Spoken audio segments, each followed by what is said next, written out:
les syndicats? Non, parce que les syndicats, depuis même la réforme des retraites, ont essayé de faire front commun, enfin pas front commun, front séparé, pardon, avec les forces politiques, et chacun joue sa propre partition, parce qu'il faut quand même le rappeler, même s'il y a une union de la gauche, et ben ça reste des personnalités, des institutions et des partis politiques qui sont certes solidaires, mais qui sont concurrents dans la captation de la colère de gauche contre le président de la République et contre la politique qui est menée depuis sa réélection en 2022. Donc en fait, chacun essaie de jouer sa partition de manière démarquée. La France insoumise va essayer de jouer la colère dans la rue, les écologistes vont jouer une forme de synthèse entre les socialistes et la France insoumise, et les socialistes vont essayer de jouer, toujours dans la social-démocratie, toujours une opposition, mais dans la concertation, voire dans la négociation. Et chacun d'entre eux essaie de tirer les marrons du feu, essaie de capter la colère qui est menée pour, à son propre bénéfice, dans l'hypothèse soit d'élections syndicales, soit de rapport de force contre le président de la République, soit d'élections, dans l'hypothèse d'élections législatives anticipées. Jean-Laurent Capelle, vous comprenez gauche ? Pourquoi, en fait? Quelle est la raison? Pourquoi déplacer le débat politique? En fait, ils ont un problème, c'est qu'ils savent depuis la première journée de consultation qu'ils ne pourront pas emporter la mise à Matignon parce qu'Emmanuel Macron a posé un premier critère qui est celle de la non-censurabilité.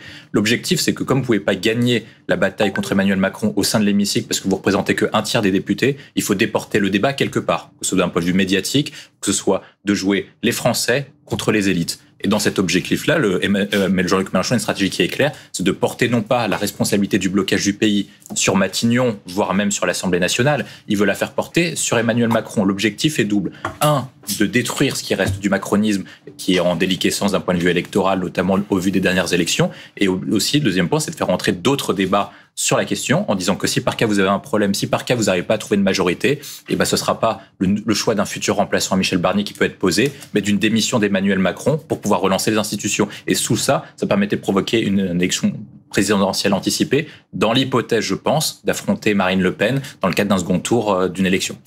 Oui, il a évoqué justement cette absence du Parti socialiste. On sent qu'il botte un peu en touche quand même, Yann Brossa, sur cette question. Il y a une forme de rupture au sein du NFP, mais quand vous regardez tous les discours qui ont été tenus, on voit bien que Jean-Luc Mélenchon a gagné aussi bien sur la forme que sur le fond, parce qu'initialement, il était le seul à appeler à la destitution du président de la République, et on voit bien que l'ensemble des organisations, que ce soit les écologistes, les communistes et une partie des leaders syndicaux, certes jeunes, mais leaders syndicaux, sont sur la même ligne que lui. Ils parlent de déni de démocratie de Macron, et ils disent que le gouvernement Barnier va à l'encontre du vote des Français. Mais si on regarde dans la réalité des faits, c'est pas totalement exact, parce qu'ils disent que le Nouveau Front Populaire a gagné. Le Nouveau Front Populaire est arrivé en tête des élections. Or, dans les autres démocraties européennes, ça arrive souvent qu'une formation arrive en tête, mais est minoritaire au sein de l'Assemblée, parce que dans un jeu parlementaire et dans un jeu démocratique, il faut obtenir la majorité pour pouvoir l'emporter. Or, la coalition du Nouveau Front Populaire a 193 sièges. Imaginons que M. Barnier obtienne le soutien des Républicains, comme ça pourrait être le cas éventuellement de Lyotte, c'est-à-dire que la majorité présidentielle, enfin en tout cas minorité présidentielle des Républicains et Lyotte, aurait environ 240 sièges. 240 est supérieur à 193. Deuxième condition, c'est que maintenant, désormais, comme personne ne peut avoir de majorité absolue, il faut avoir non pas une majorité pour gouverner, mais ne pas avoir une majorité contre soi pour ne pas subir une motion de censure. Or, le Nouveau Front Populaire, par l'intermédiaire des représentants de Renaissance et du Rassemblement National et des Républicains, on dit qu'automatiquement, si Lucie Castet arrivait à Matignon, elle était censurée. Donc, on avait un problème dessus. Or, pour revenir sur les propos qui ont été tenus aussi bien par Yann Brossa que par les autres leaders politiques, il disait qu'Emmanuel Macron n'est pas rentré dans son rôle. Or, il faut quand même le rappeler, il est dans la même situation qu'en 1986. Le cas de la cohabitation était nouveau pour François Mitterrand en 86. Donc, il fallait imaginer une nouvelle pratique de l'institution. La pratique de la Ve République n'a pas été faite, du coup, pour pouvoir faire face à trois blocs. D'habitude, il y avait une majorité, une opposition. Là, vous avez une minorité avec deux oppositions.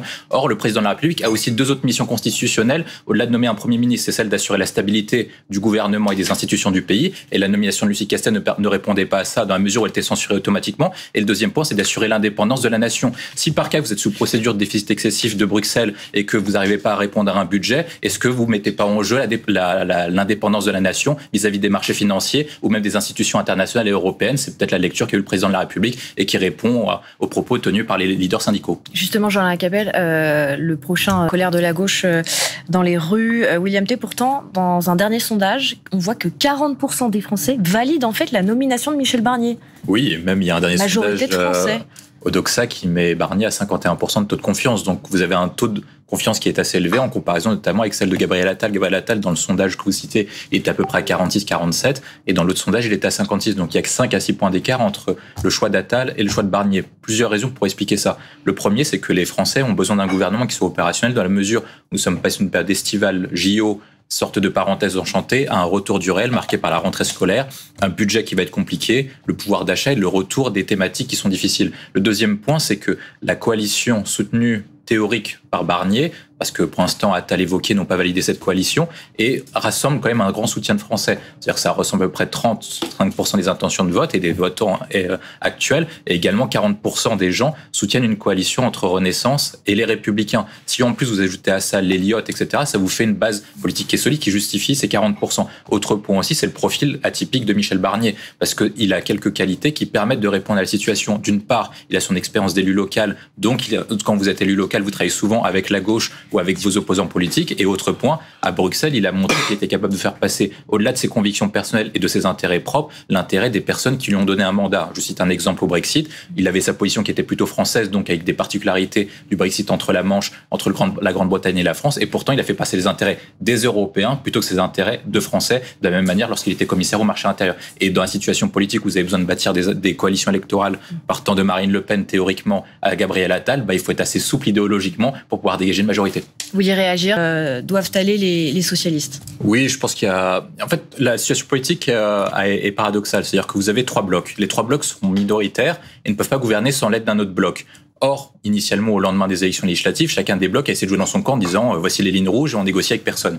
On a vu progressivement qu'il y avait 2 blocs qui arrivaient entre guillemets à pouvoir négocier. C'est le bloc central mené par le président de la République et le bloc de Marine Le Pen qui a ouvert des voies de négociation en disant si par cas vous avancez sur tel sujet ou tel sujet, on peut avancer. Dans une démocratie parlementaire, le seul moyen de peser en amont des élections, c'est de montrer que vous avez un intérêt électoral. Dire à vos électeurs, voilà, si par cas vous votez pour moi, je peux faire avancer tel ou tel sujet sur la table. Or, le seul parti qui refuse toute négociation actuellement, c'est le Nouveau Front Populaire. Et ça pose une véritable impasse parce qu'on l'a vu lors des dernières élections européennes, il y avait une ligne notamment de gauche, qui n'est pas la même que celle de Jean-Luc Mélenchon. C'est-à-dire qu'au sein du Nouveau Front Populaire, certes, ça représente 30%, et ce qui est un bon score. Mais si par cas vous voulez revenir au socle historique de la gauche, qui est entre 40 et 45% dans ce pays, il faut pouvoir récupérer des gens qui ont voté soit pour Emmanuel Macron, soit pour Raphaël Glucksmann. Et pour ça, c'est-à-dire que vous êtes obligé de changer de ligne, qui n'est pas celle de Jean-Luc Mélenchon, qui reste quand même sacrément impopulaire. Jean-Luc Mélenchon, actuellement, est soutenu par 1/4 des Français et rejeté par 3/4 des Français. Et si par cas le Parti Socialiste veut avoir une aspiration à pouvoir gouverner un jour et à devenir majoritaire, donc à faire 51%,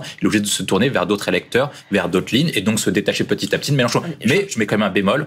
Dans l'hypothèse d'élection législative anticipée, si les socialistes veulent regagner leur siège et rester en poste, ils sont obligés de rester collègues avec Jean-Luc Mélenchon, parce que si par cas ils ont un candidat Mélenchon face à eux, ils perdent tous leur siège. Jean-Luc Capelle, vous vouliez réagir?